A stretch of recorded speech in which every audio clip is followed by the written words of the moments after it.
And welcome back to Yokai Watch, ladies and gentlemen, joined by the Spiffy Needle Geeks, it's Brawl Fan 1, Supersonic 407, and RoushutsuRises. So today we're going to be exploring a bit more of the Infinite Inferno, but first off, before this Papa Bolt gives us a simple favor to just take down 3 Greasel. That's it. You know, simple enough. And I did it. Cool. Anyway, Yeah, well, that's like, how many Greasel did you take down before just even, like, befriend one? I had to go through quite a few in order to get the item, the Typhoon fan to fight Tango, so quite a bit. Regardless of such, so now, today we're going to be getting into the Infinite Inferno's biggest gimmick, and why it's, you know, a literal hellish dungeon. Fuck you, Crow. Yeah, fuck these birds. So, the Infinite Inferno has a bunch of boss fights in it. That said, get ready for some Mega Man-esque style boss rushes. Oh. This is Hydra, a clear recolor of Saima. Dude. Wait. Oh. So something that Whisper talks about quite often here in the Infinite Inferno is that this place is utter chaos, and there's a lot of dimensional rifts here. That's why when we went through one door, we kind of ended up somewhere else entirely. And why, now that we're fighting Hydra, we're somehow back in the school courtyard, even though I'm fairly certain that's just the game's lazy way of not having to reuse, you know, battle backgrounds. And regardless of such. It's the same fight, it's just, you know, obviously it just has way more health, it's a lot stronger. And we're going to be seeing these for just about every single boss we fought in the game. Not all of them, just a good chunk of them. So that's like that is the first part of the Infinite Inferno. There is a second part to what happens as you progress. But we'll get to more of that as we go along. That said, we'll now get to see a bit of what Elder Bloom can do. Oh, okay. That said, this fight does take a little while, because fuck Hydra. So, Tangents ahoy! How you guys doing? Oh, good.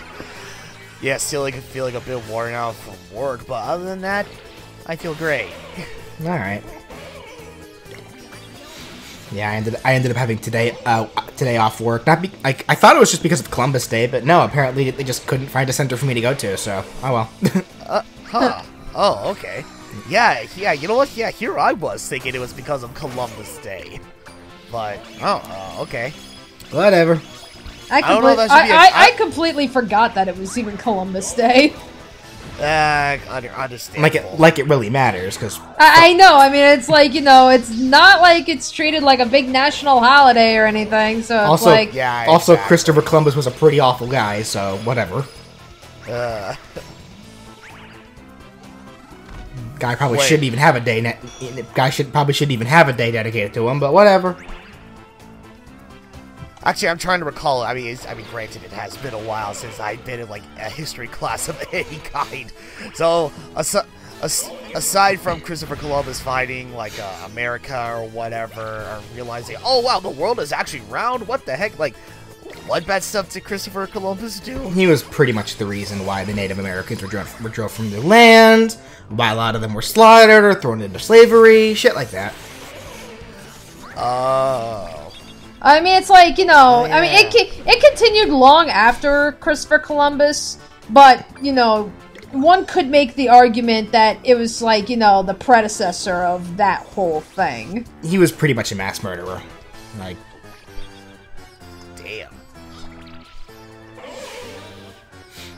Damn. Anyway, on a more light note, because fire's, you know, bright, I probably shouldn't have brought Blizaria, well, I mean, I'm not gonna not bring Blizaria, but I probably should not leave her in the front when she's super weak to fire. Yeah, really. At the very least, I should put her in front of the eyeball that isn't gonna spew fire, so whatever. I don't even, how the fuck long was it ago when I recorded this bullshit? I'm fairly certain. You know what? Come to think of it, I think it's actually been well over a year since I recorded this. Because it's like, I know I didn't fully finish recording the game until sometime... I know I was living with Pikayu's parents back when I was living up in Austin when I finished recording it, but that wasn't the whole game itself. That was me finding the remaining yokai that I can only get on chance. Right. I think I finished recording everything that I could do up to that point sometime probably before I moved, which I think I'm fairly certain I moved to Austin in September. So yeah, it's been well over a year since I recorded all this bullshit. So forgive me if I tend to not remember entirely everything that I've done. That's okay. Right. I just remember the order and sequence of what everything is. I just may not remember exactly how I did it. Oh, I getcha.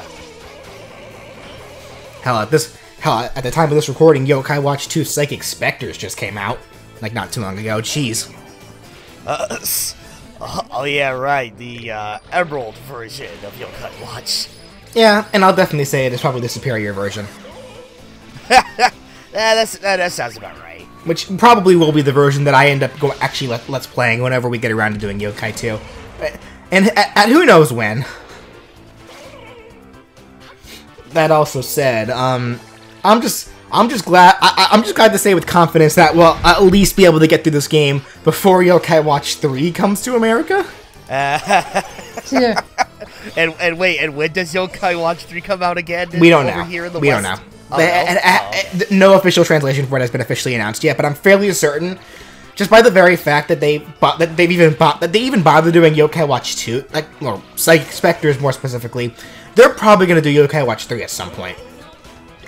Right. And I'm fairly certain Yokai Watch 3 was another one that had multiple versions too. I don't know what they are though, because Yokai Watch 3 I know so little about. The only thing I really know about Yokai Watch 3, and I think I mentioned this before in a previous part, is the fact that it takes more American style deal. Like, it brings in like American style yokai. I'm guessing you'll be able to go to America at some point. I'm just not sure exactly what all the details are. Oh. And I think that's also the version where we finally get to meet Lord Enma. I'm not too sure though. Maybe. I think it's also the version where we get introduced to the second Yokai Watch user. Like, cause they introduce a girl. I don't know what her name. I forget her name. They haven't officially given her an English name yet either, so I won't know for a while. But yeah, there's like this nerdy, like sci-fi loving girl who she's just a really nerdy girl who ends up getting a Yokai Watch from a yokai who also I don't think has an official U.S. name yet, but I know in Japan he's named Eusepion, and that's spelled USA Upon, as in emphasizing America. But Fuck yeah! God damn. But Coming again to save the motherfucking day, yeah! America! Some of you may have seen him or not. I'm not sure. Like, he's wearing like this yellow space suit and has like large rabbit ears, like as a part of the space suit. But he has like a blue face. I don't know if you've seen him yet or not. Blue rabbit-looking yokai? Here, I'll send you guys a picture since we're gonna be in this. We're gonna be in this fight. I'm just saying, it's like, okay, blue. Yes, why don't please send? I gotta see this. Because I dare not make a comparison until I see what this looks like. Okay. Oh, sweet. Oh, here we go. All right, so while we were going on like more tangents and whatnot, like now that you brought like when BJ brought up how it's like, oh, it's been well over a year since he recorded all of these raws for yokai or whatever. Just out of curiosity, I went through the Yokai Watch playlist and try to figure out exactly when we first ran into this particular boss. Only this is the original and not the Saima man and not Hydra. Yeah, exactly. So yeah, no, it's like, oh my goodness, it's like we're talking part 7 is when we first ran into this guy. Jeez. And yeah, you are not kidding. It has been a bit over a year. September 5th, 2016. Definitely the longest Let's Play we've had on this channel yet. Yeah, I don't think any other. It's like I mean, I know we have a major backlog of games to go through, whatever, but it's like... Well, mind you, as of right now, I don't think any other games that you have planned can top this one. Well, mind you, BJ was playing and uploading this consistently. He didn't take, like, a lot of breaks or anything, you know. I mean, Final Fantasy VII took me a year to do, but I took a hiatus in between discs 1 and 2 that ate up some of that time. BJ really didn't do that, I don't think. So No. Right, which further proves my point that even without like hardly any breaks or whatever, this is still considered to be the longest playthrough we will ever have on our channel. Yeah, for now, anyway. Like, something tells me we're gonna run into games and end up being longer somehow. Yeah, at that point, I'll wait till we see it. Yeah. In which case, Danny, did you see the images of Usopp? yes, I did. It is. Oh yeah, it is aggressively cute. Yeah. He has a little laser gun. I don't actually know what his powers are per se. I'm sure we'll learn what his powers actually are when you know, when Yokai 3 comes out, when we get introduced to him properly. But like I do know a bit of his story because I did watch that far in the anime at the very least, so I know his deal. I know his shtick. I'm not gonna spoil it because something tells me that will be a thing that happens in Yokai 3. So I won't spoil it. But for the time being, where was I going with this? Well, the reason I know the reason why I was asking was because, you know, again, you know my mind with the fucking JoJo and everything. So the minute that you tell me that there is a blue rabbit with an American theme and everything, that's like, my mind immediately went to Part 7, Steel Ball Run, because the main villain's stand, known as Dirty Deeds Done Dirt Cheap, is basically a rabbit motif. It's blue and pink and everything, and yeah, and your villain in Steel Ball Run is the President of the United States. So I'm like, wait a minute. Huh. Are you serious? Yeah. Oh my god. Yeah.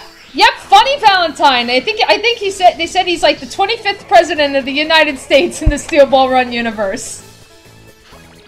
Oh my goodness. That's interesting. Yeah, it's like, oh, Steel Ball Run is great. Like, that's the one that's, it takes place, like, in an alternate universe, so it has, like, no connection whatsoever with the previous parts.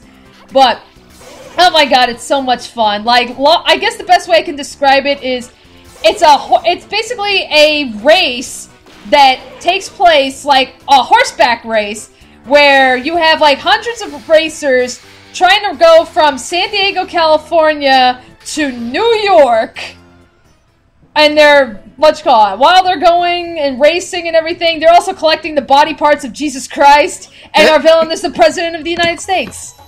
Oh my god, that's right. And that's Steel Ball Run, and it's fucking great. I forgot about. I forgot in Part 7 it talks about the holy corpse parts. Yeah, it's like, yep. And that's, yeah, Steel Ball Run, my second favorite JoJo part, is the batshit insane horse race. Oh my god. Something I actually should mention real quick, actually, before I do that. Real quickly. First, new yokai. Oh. And I think this one, you saw me stutter for a second because it caught me off guard. This is a rare yokai. This is Static King. Static King is a rank S yokai from the Mysterious tribe. He is an overall very balanced spirit attacker. Like, his stats are all fairly balanced, but he does prioritize more spirit attacking since he does use electric attacks. Static King is pretty much what is known as the strongest electric user. His powers are purely pure electricity. You know, he fights with electricity. He's said to be able to power entire cities with just only using a little bit of his power. Huh. Like, he is very highly electrically charged. Okay. With the touch of my fingers, I will give power to this entire city. Like, we kind of already talked about Signaton and how how he relies more on the radio wave kind of deal, where Signa will so stick with that he eats radio waves, which is the reason why people will lose, Wi-Fi or phone signals and things like that. Signaton, because he eats so much, guarantees that while he's around, that you will always have signal, because he's radiating so much of it. Static King is definitely the electric side of it. Like, if you find yourself using, something that you think is gonna run low on power, but it seems to be lasting way longer than you really thought it would be, that's Static King charging it for you. Okay. So like maybe like if you have your cell phone and it's at 20% power left, you think, oh god, it's gonna go in like an hour, but then somehow it lasts like 5 more hours. It's like, okay, sure. So that's happened to me a few times actually, and I find it funny. You know what? That actually reminds me of my phone. It's like oh my goodness, the battery on this thing is fucking abysmal in so many good ways. Like it's like okay. So a lot of times I use my phone as like a nightlight of some sort, and it's like I have my phone up at like 95%. I have it on like the entire night, and it's like throughout those several hours that I've been asleep, I wake up and I find that, oh, hold up, it only used like 5 to 10% battery. The fuck? Yeah. That's always nice when that happens. But anyway, like what I wanted to mention was that all of these recolor bosses that we fight here in the Infinite Inferno all have a small chance to drop a coin that you can use in the Cranky Kai. And once you beat the Infinite Inferno, you can go back through it and refight those bosses as many times as you want to. So if you want to grind up on coins, this is a great place to do it. Okay. So the other gimmick of the Infinite Inferno. Some doors lead us to Terror Time! What? Wait. Oh, no! And it works exactly like Terror Time, which means if Gargoros catches you, you will be sent back to your room. Oh god, it doesn't even send you back into the dungeon? Nope, it sends you back to your house. What the fuck is that shit? Which luckily the game is slightly forgiving, because once you defeat a boss, like we just fought Hydra. Even if you lose Terror Time here, you don't have to refight Hydra again. Hydra's gone until you beat the whole dungeon. Okay. It's not going to be that mean, but you will have to go back through the parts of the dungeon that you've already been through if you lose. You just don't worry about having to refight bosses. Fuck! That Leodonia appeared out of thin air! Fuck. We are still as hot. We may be in our yokai may be in the 70s, but we're still nowhere near powerful enough to fight Gargoros. Can you ever get strong enough to take that guy on? You can beat him, but we're still not high enough. Like, I think I mentioned this at the beginning of the Let's Play when we first encountered him. We're not going to be strong enough to fight Gargoros until our yokai are like level 99, which is the level cap. Ah. Oh damn. But that said, that'll do it for this part of Yokai Watch, ladies and gentlemen. Join us next time as we continue to traverse the Infinite Inferno, as well as do the final quest, or the final quests in the next part. We'll see you then.